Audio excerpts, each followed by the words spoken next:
So guys income tax department ने ITR 1, ITR 2, ITR 4 के जो फॉर्म है फाइनेंशियल ईयर 23-24, असेसमेंट ईयर 24-25 के लिए वो जो है अवेलेबल कर दिए। पहली बार दोस्तों इतिहास में ऐसा हुआ है इनकम टैक्स डिपार्टमेंट के कि फर्स्ट ऑफ जब से हमारा असेसमेंट ईयर स्टार्ट हो गया, नेक्स्ट असेसमेंट जो हमारा चालू हुआ है फाइनेंशियल ईयर, उसके पहले दिन ही आप अपनी आईटीआर फाइल कर सकते हो। 31 मार्च 24 को हमारा फाइनेंशियल खत्म हुआ तो 1 अप्रैल को ही इनकम टैक्स डिपार्टमेंट ने फॉर्म्स अवेलेबल कर दिए हैं, आईटीआर 1, आईटीआर 2, आईटीआर 4।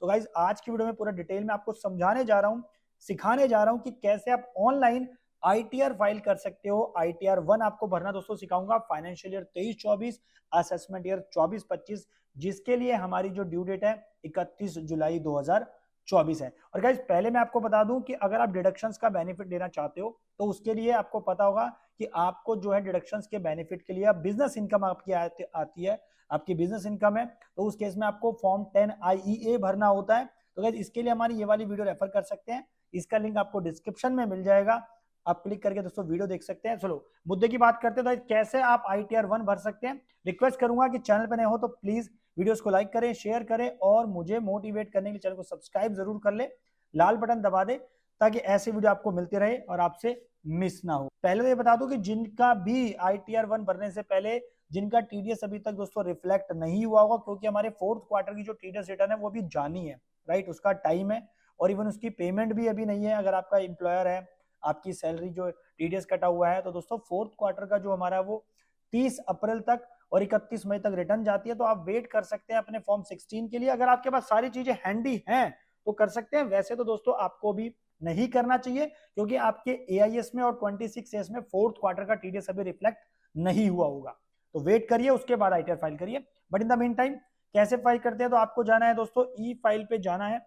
ई फाइल पे जाके income tax return file income tax return पे क्लिक करना है।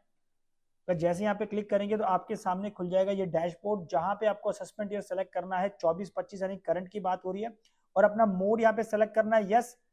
देख सकते हैं दोस्तों, आप कर सकते हैं। कंटिन्यू पे क्लिक करेंगे तो गाइस हमें यहाँ पे क्लिक करना है स्टार्ट न्यू फाइलिंग पे। तो जैसे हम स्टार्ट न्यू फाइलिंग पे करेंगे, इंडिविजुअल यहाँ पे आपको सेलेक्ट करना है, कंटिन्यू। उसके बाद दोस्तों आपको यहाँ पे सेलेक्ट करना है ITR 1 form, then proceed with ITR 1 form.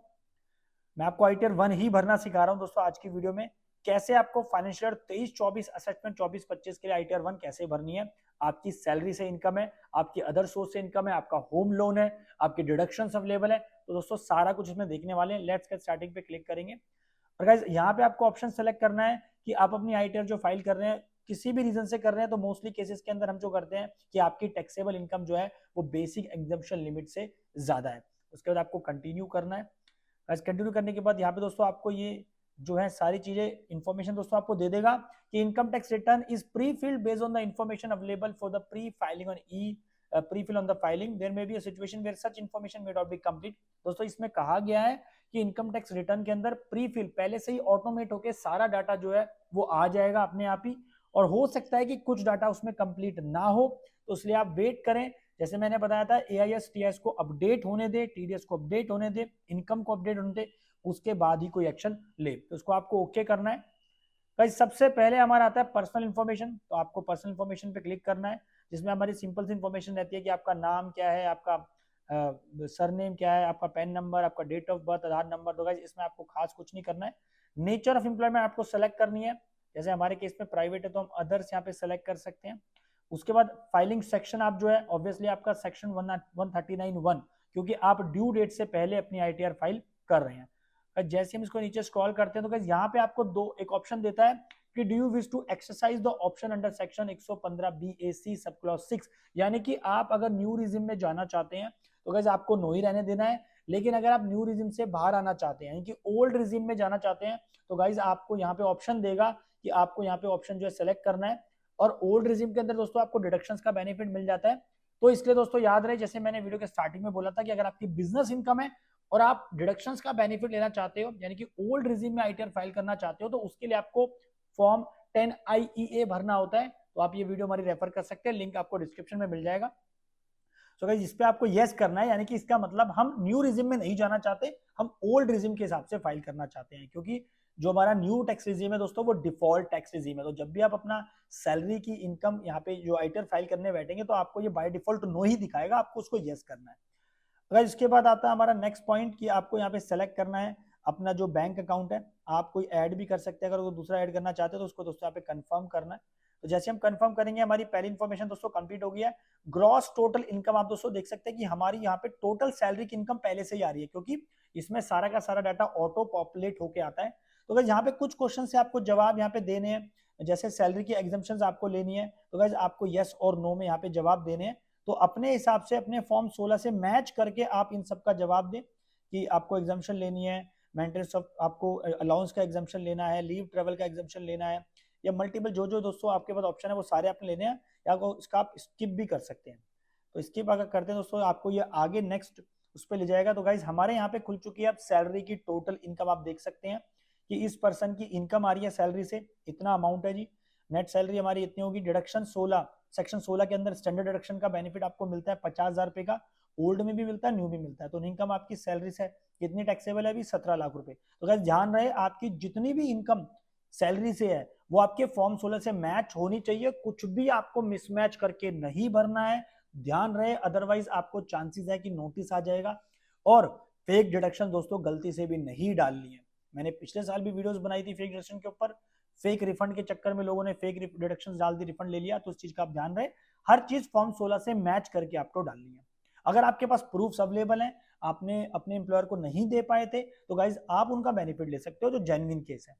अच्छा, अगर आपकी कोई हाउस प्रॉपर्टी दोस्तों इनकम है तो आप वो डाल सकते हो। लेट्स सपोज आपका यहाँ पे अगर कोई भी लेट्स सपोज अगर आपका कोई भी यहाँ पे क्या होता है, आपने हाउस प्रॉपर्टी का लोन ले रखा है दोस्तों, तो आप यहाँ पे मेंशन कर सकते हो। जैसे इस केस के अंदर टाइप ऑफ आपकी हाउस प्रॉपर्टी हम दिखाते हैं, लेट्स सपोज सेल्फ ऑक्यूपाइड। तो दोस्तों सेल्फ ऑक्यूपाइड के केस में आपका जो इंटरेस्ट पेबल होता है, जो आपने लोन लिया अपने होम लोन, उस पर इंटरेस्ट पोर्शन आपको मैक्सिमम 2 लाख रुपए तक का बेनिफिट आप ले सकते हो, इवन 1.5 लाख तक का भी बेनिफिट अलाउड है। लेकिन अगर डीम्ड लेट आउट है, यानी कि प्रॉपर्टी आपने लोन लेके किराए पे दे दी है, तो दोस्तों उस केस में आपको यहाँ पे सेल्फ ऑक्यूपाइड की जगह यहाँ पे सेलेक्ट करना है कि आपने प्रॉपर्टी लेट आउट दे रखी है, यानी कि किराए पे दे दिया। तो उस केस में आप 2 लाख रुपए तक का बेनिफिट जो है इंटरेस्ट पेबल जो है उसका ले सकते हैं। फिलहाल दोस्तों इस केस में आप यहाँ पे 2 लाख रुपए तक का बेनिफिट जो है इंटरेस्ट का हम ले सकते हैं। गाइस ध्यान रहे, ये इंटरेस्ट जो आपने यहाँ पे क्लेम करना है वो आपके इंटरेस्ट सर्टिफिकेट, जो भी जिससे भी आपने होम लोन ले रखा है, किसी भी बैंक से, किसी भी एनबीएफसी से, उससे आपको 31 मार्च 24 तक का एक लोन सर्टिफिकेट, इंटरेस्ट सर्टिफिकेट मिलता है। वैसे उसमें लिखा होता है कि आपने इतनी प्रिंसिपल दिया, इतना इंटरेस्ट दिया। तो इंटरेस्ट के पोर्शन का आप पूरे साल में जो पे करा है 2 लाख रुपए तक का, आप सेल्फ ऑक्यूपाइड के केस में यहाँ पे उसको शो कर सकते हो इंटरेस्ट को, और उसका बेनिफिट ले सकते हो। तो गाइज इसको आपने यहाँ पे ऐड करना है। तो जैसे हम ऐड करेंगे तो गाइज ये आपका यहाँ पे रिफ्लेक्ट हो गया कि हमारी हाउस प्रॉपर्टी से इनकम नहीं है, लॉस आया है। क्योंकि दोस्तों जैसे मैंने बताया कि सेल्फ ऑक्यूपाइड के केस में भी इंटरेस्ट का बेनिफिट ले लेते हैं। गाइज अब बात करते हैं हमारी यहाँ पे इनकम फ्रॉम अदर सोर्सेज, जैसे इनका बैंक का इंटरेस्ट वगैरह, तो आप यहाँ पे यस करके डाल सकते हैं कि आपका कितना बैंक का इंटरेस्ट है। जैसे इस केस के अंदर हमारा 5600 रुपए है। इसके अलावा अगर आपका कुछ और इंटरेस्ट है सेविंग बैंक अकाउंट से, तो गाइज अपने हिसाब से इसको आप यस और नो सेलेक्ट कर सकते हैं अदर सोर्सेज में अगर आपकी कुछ भी इनकम होती है। तो गाइज यहाँ पे इसको कंटिन्यू करेंगे तो हमारी अदर सोर्स की इनकम भी आ गई है। तो गाइज ये मेरी यहाँ पे इनकम फ्रॉम सैलरी अपडेट हो गई। इनकम मेरी हाउस प्रॉपर्टी से मैंने आपको बता दी, सैलरी से इनकम जो एग्जैक्ट मेरी ग्रॉस इनकम है, जिसमें मैंने एग्जाम्पशंस लिया, उसके बाद मैंने उसके अंदर टोटल सैलरी दिखा दी है जो हमारी चार्जेबल है सैलरी हेड के अंदर। हाउस प्रॉपर्टी मैंने बताया जो इंटरेस्ट का पोर्शन आप उसका बेनिफिट ले सकते हो। और दोस्तों अगर आप कुछ रेंट पे पैसा आपने रेंट पे दे रखा तो रेंट का जो आपको वहां पे इनकम दिखानी होती है, फिर अकॉर्डिंगली यहाँ पे आपको उसका बेनिफिट मिलता।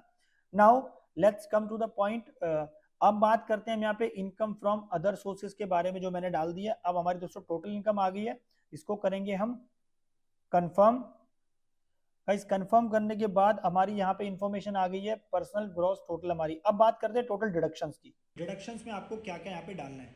देखिए जो जो डिडक्शंस आपके ऊपर एप्लीकेबल है, जो जो आपने बेनिफिट ले रखा है फॉर्म 16 से, उसको जरूर मैच करके डालें। कुछ भी ऊपर नीचे आपको नहीं डालना है दोस्तों, मैं बार बार रिपीट कर रहा हूँ, वरना उसमें आपको प्रॉब्लम हो सकती है। जेन्युइन केस है, आपके पास प्रूफ्स हैं तो आप डाल सकते हैं जो आप एम्प्लॉयर को देना भूल गए थे।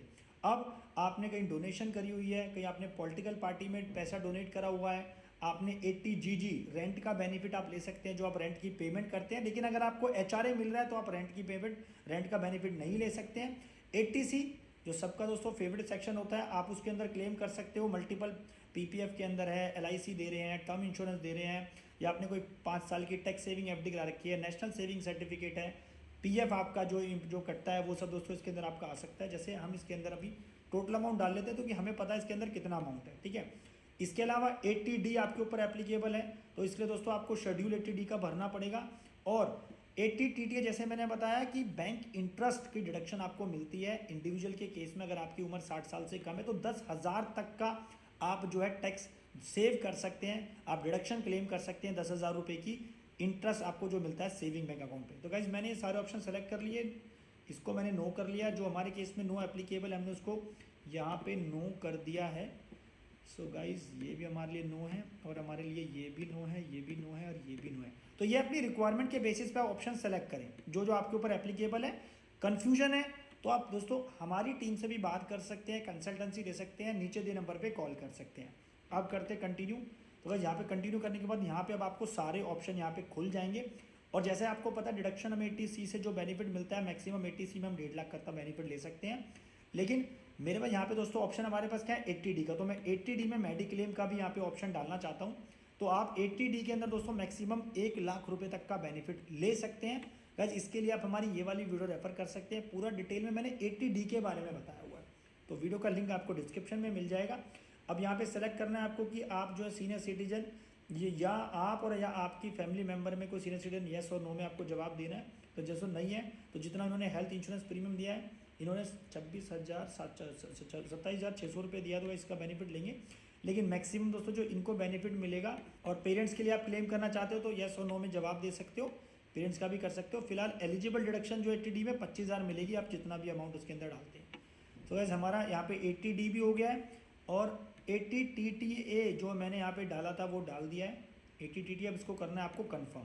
तो जैसे हम कंफर्म करेंगे तो यहाँ पे दोस्तों हमारा ये पार्ट भी कंफर्म हो गया है। अब बात करते हैं टोटल टैक्सेस के बारे में, यानी कि जितना आपका TDS कटा है आपकी सैलरी की इनकम पे या किसी और FD के इंटरेस्ट पे कटा है। देखिए जो आपका सैलरी पे दोस्तों कटता है वो तो आपको यहाँ रिफ्लेक्ट होता है, जो कि आप 26A से देख सकते हैं। Details of the TDS on the salary income यहाँ पे गाइस अभी यहाँ पे रिफ्लेक्ट नहीं हो रहा है। जैसे मैंने बताया क्यों रिफ्लेक्ट नहीं हो रहा है, क्योंकि फोर्थ क्वार्टर का जो TDS है इसलिए अभी अब तक वो आपके एम्प्लॉयर ने जमा नहीं कराया, क्योंकि उसके पास अभी टाइम है।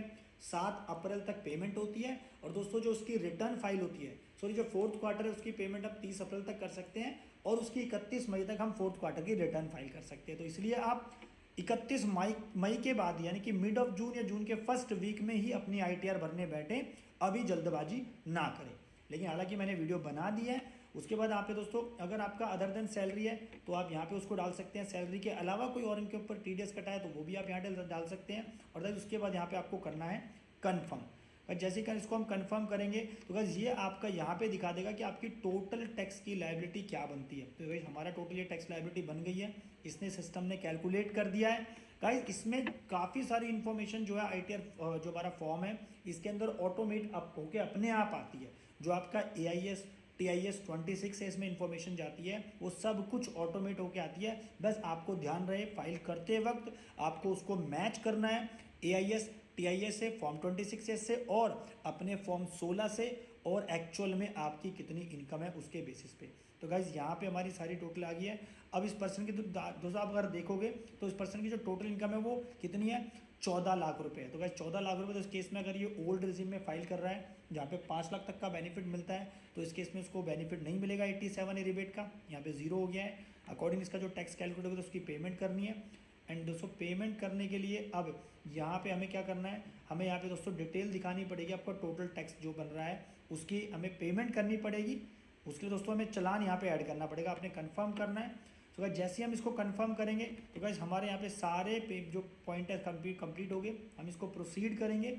गाइस प्रोसीड करने के बाद यहाँ पे आपको दिखा देगा कि आपको पे करना है, यानी कि आपका जो अमाउंट पेबल है उसको अब आपको पे करना है। आप पे नाउ पे क्लिक करेंगे तो गाइस ये आपको लेके जाएगा पे नाउ पे, कंटिन्यू दोस्तों आप करेंगे। गाइस हालांकि इसके लिए मैंने वीडियो बना रखी है कि आपको टैक्स पेमेंट करनी तो कैसे कर सकते हैं, ठीक है। तो सिंपल दोस्तों प्रोसेस है इसके अंदर, कंटिन्यू जैसे आप करेंगे तो ये आपको यहाँ पे चालान जनरेट करके दे देगा कि आपका कितना 24-25 का चालान आता है। उसको कंटिन्यू करेंगे और गाइस कंटिन्यू करने के बाद यहाँ पे आपको ऑप्शन दे देगा उसकी पेमेंट करने के लिए।